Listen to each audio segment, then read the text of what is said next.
السلام عليكم ورحمة الله. اليوم رجعنا لكم بفيديو جديد اللي هو عبارة عن السمنة البلدي اللي هي السمنة اللي تعلمناها عن طريق جدتي، الله يحفظها. طبعا أنا هنا بستخدم اللي هو زبدة اللي هي معي هنا، اللي هي بدون ملح، وكمان بضيف ملح لأنه لازم ملح للسمن.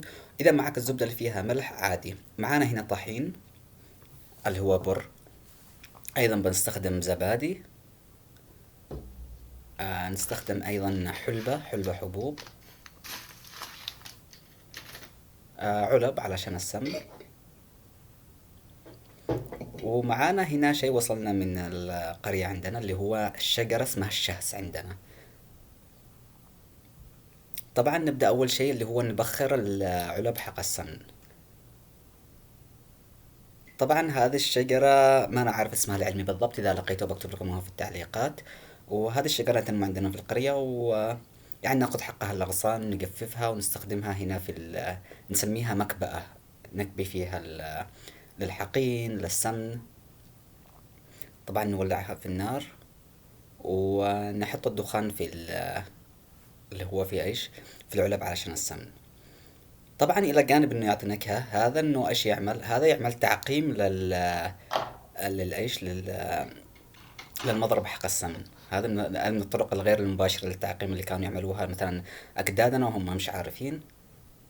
طبعا نحاول نحبس الدخان داخل ونقفل.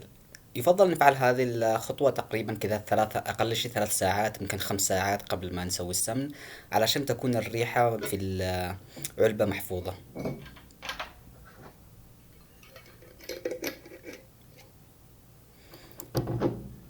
طبعا أنا مرة جربت من قبل، ما كانش عندي هذا النوع الخشب، سويت بخشبة عادية بس علشان إنه إيش، علشان تعقيم العلبة.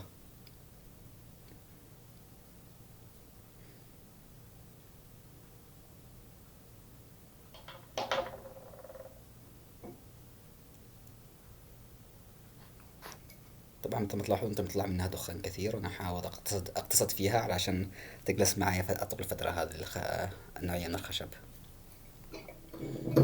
ونكرر هذه الخطوة لكل العلب. وانا كذا سويتها للكل، وبخليها مثلا اقل شيء 4 5 ساعات.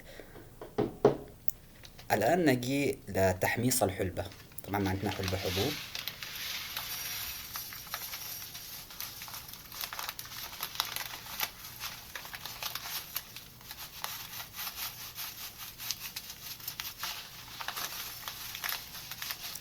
طبعا الكمية حسب الرغبة، أنا مثلا على حسب كمية السمن اللي بيكون معاكم. أنا عملت هذه تقريبا بتكون بحدود ممكن 4 ملاعق.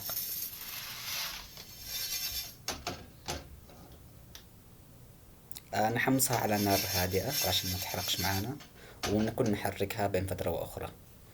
تلاحظوا كيف اللون حق الحلبة يتغير معانا.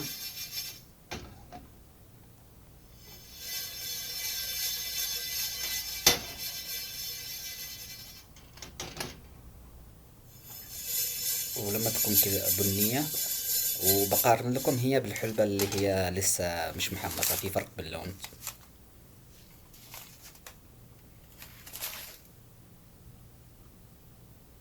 وبعدين نطحن الحلبة.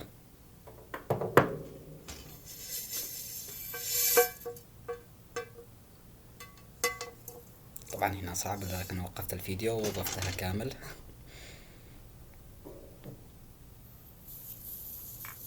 الآن الحلبة تشوفوا مطحونة، مش مطحونة بشكل كامل، يعني عاد لو تبقى فيها كذا قطع مكسرة.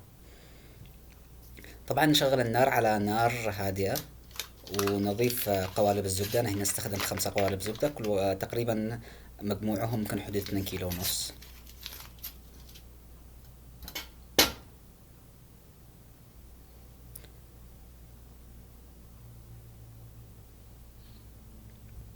وبنضيف لهم اللي هو كوب نصف كوب من الطحين البر. تقدروا تحبوا ذرة، آه، دخن، أي نوع من الطحين. أيضا أضيف هنا نص كوب من الزبادي،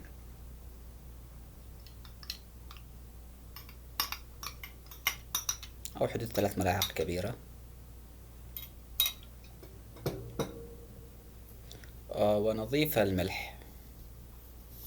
طبعا لأن الزبدة هنا مش مملحة، إذا الزبدة مملحة ممكن تضيف كمية شوية من الملح أو ما يحتاج. بس أنا الزبدة اللي اشتريتها هنا زبدة بدون ملح، لأن أنا أقدر أستخدمها بالكيك بأشياء ثانية، لذلك أضيف الملح. ونضيف الحلبة اللي هي تكون بحدود 4 ملاعق تقريبا. ونخلي النار على نار هادئة ونحركها شوية شوية.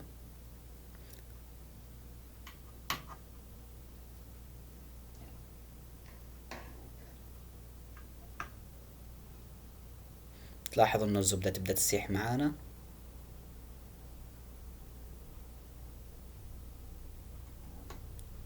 على نار هادئة علشان ما تخربش معانا، ونحركها شوية شوية.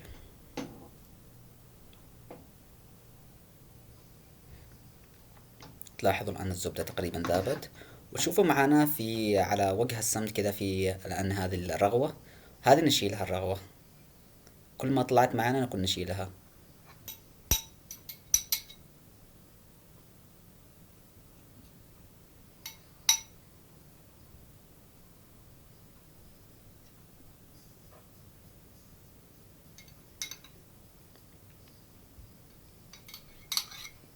تشوفوا كده كل ما طلعت معانا شوية من هذه الرغوة نشيلها.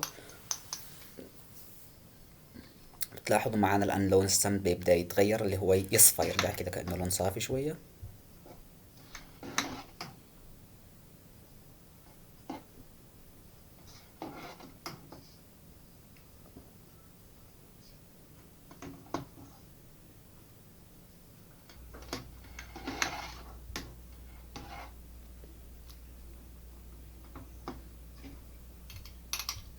كمان نشوف إذا كل ما طلعت معانا من جزء من هذه الرغوة نشيلها على جنب.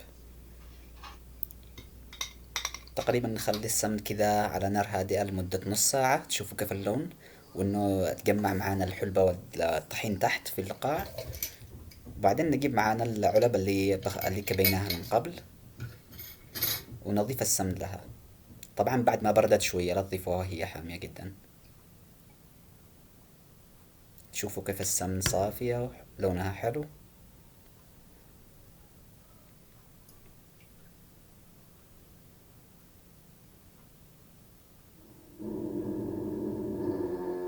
وتكون معنا كذا النتيجة، ونتركها حتى تبرد، بتجمد تقريبا شوية منها أو غالبية السمن بتتجمد.